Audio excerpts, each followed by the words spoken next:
మీరు వినింటారు హనుమంతుడి పేరు వింటేనే భూతాలు ప్రేతాలు భయపడతాయి, వణికిపోతాయి అని. అసలు చరిత్రలో ఏమైందని భూతాలు ప్రేతాలు ఇప్పటికీ భయపడతాయి చెప్తాను, జాగ్రత్త వినండి. రావణాసురుడి తమ్ముడు ఐరావణ్ బ్లాక్ మ్యాజిక్ తంత్రాలు చాలా బాగా నేర్చుకున్నాడు. రామాయణంలో రాముడి మరియు రావణాసురుడి యుద్ధం జరుగుతున్నప్పుడు ఐరావణ్ బ్లాక్ మ్యాజిక్ యూజ్ చేసి రాముడిని లక్ష్మణుని పాతాళ లోకంలోకి తీసుకువెళ్తుండే. అప్పుడు వెనకాల హనుమంతుడు కూడా వెళ్లారు.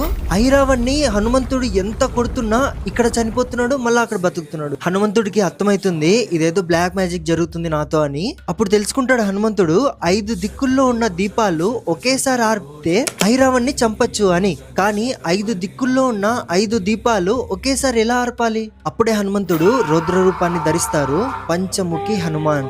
ఆ రూపంతో 5 దిక్కుల్లో ఉన్న 5 దీపాలని ఒకేసారి ఆర్పి ఐరావణ్ణి చంపుతారు. ఆ రూపాన్ని చూసి 3 లోకాలే భయపడిపోతాయి. ఇంకా ప్రేతాలు, దయ్యాలు